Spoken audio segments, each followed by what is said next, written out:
Alright everyone, welcome back to another video. Last time we left off, originally we left off with the next page here. The next page here, which I'm not going to show all of it, but this is one picture from it. But I can't get into this because YouTube will block the video again. So, we are going to skip that page, which, if you want to know what it was Japanese on Guadalcanal and what they would do rather than get captured. So if you know about World War II, I'm sure you can guess. But I will not say, because I am not going to get in trouble again. It was not fun last time. Okay. We're now on to Gandhi arrested as rioting breaks out in India. August 9th, 1942. Rioting in India. After the failure of Sir Stafford Cripps' mission to India, the Congress Party, on July 10th, issued a resolution demanding immediate British withdrawal. Shortly afterwards, the government of India raided Congress headquarters and seized the records of its proceedings. Among the documents confiscated was Gandhi's original draft resolution, submitted to the Working Committee on April 27th, which contained a statement to the effect that if India were free, one of her first steps would probably be to negotiate with Japan. The government published the text of this draft on August 4th, and on the following day, Congress passed and amended resolution restating its demand for British withdrawal and threatening a mass civil disobedience campaign if its demands were not met. As a result, the government on the 7th issued an order forbidding the closing of shops dealing with vital necessities, and on the 9th, arrested 148 Congress leaders, including Gandhi, Pandit Nehru, and Dr. Azad. Rioting broke out in Bombay and other cities, and the police and military were called out to deal with the disturbances. Altogether, 658 people were killed and 1,003 were wounded by police and military action. Pictures show above the Yervada Palace, Pune, where Gandhi was imprisoned. So, I mean, hey, if you're going to get in prison, might as well be a nice place like that, right? But, yeah, some of the things the British did to the Indians, very deplorable, very kind of wrong. India wanted peace, wanted to be free, which is fair. And then below, this is a picture of Gandhi in 1931. So, there you see. Which, if it will, it does not want to focus on Mr. Gandhi there, but no matter what I do, I will try to see if I can get it to There we go. Mr. Mahatma Gandhi here.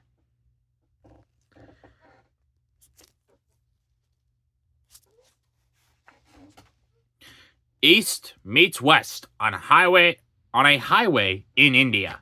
August 1942. The twain does meet. Old and new ideas in transportation are seen as supplies for U.S. troops are carried along a highway in India, as the Americans joined their British allies to check the common foe. Yeah, India is a big part of this war. Obviously, Indian troops are fighting against Germany and South Africa, or not South Africa, fighting in Africa with British troops against the Germans, and they are also fighting the Japanese who are nearby.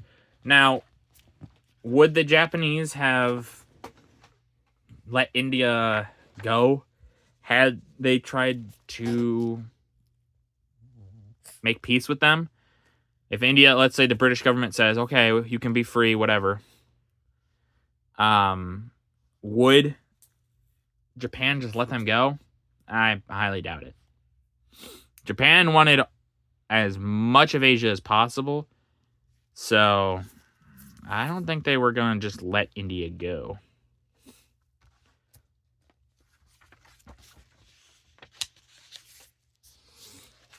American plane scores a bullseye in the Pacific. August 1942. A transport goes down. A camouflaged Japanese transport sinking off New Britain after an attack by Flying Fortress. This was one of the many attacks on this important Japanese base by American bombers in an effort to stop the enemy from reinforcing his troops in the Bismarck Archipelago. Here we can see right here, I believe, is that transport. And here's all the islands around here. And you can see it's getting blown up. It's either that there or this big mass here. And I can't quite tell because of how the picture's quality is, but I believe it's that right there. And then all dressed up.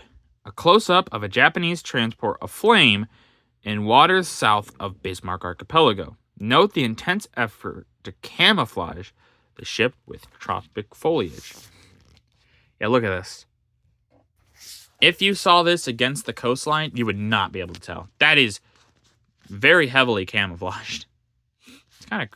It's kind of ingenious, really, because, I mean, a lot of times when we use camouflage, we just kind of paint things on. You know, and there are examples, obviously, of more advanced camouflage, but if you want to hide a whole dang boat, put some dang foliage on it. There you go. That thing ain't going to be noticed very easily unless it's just floating out in the middle of the water, but what kind of boat does that?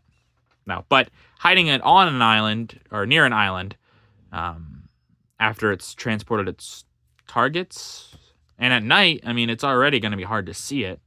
So, evacuation of Maikop. August 9th to 16th, 1942. Russian oil town captured. After the German breakthrough towards Armavir and Krasnodar, the defenders on August 9th set the oil fields on fire and demolished all equipment.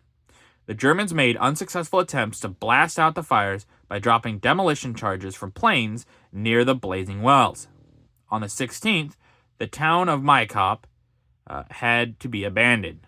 The enemy also made rapid progress towards the Black Sea port of Novorossiysk and along the northern side of the main Caucasus Range.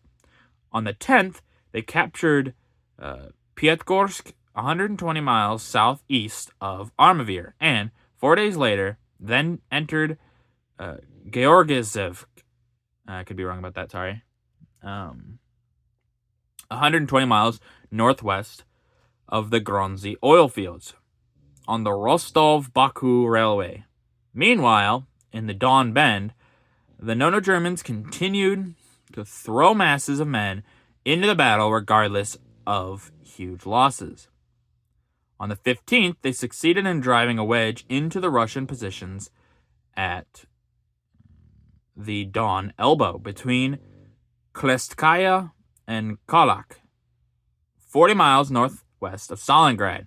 The pictures show above German troops captured by Russians during the fight in the North Caucasus. Here we see a lot of German prisoners of war, which is not uncommon, but I'm sure these guys would rather be captured by the Russians at this point than be back with the Fuhrer. So,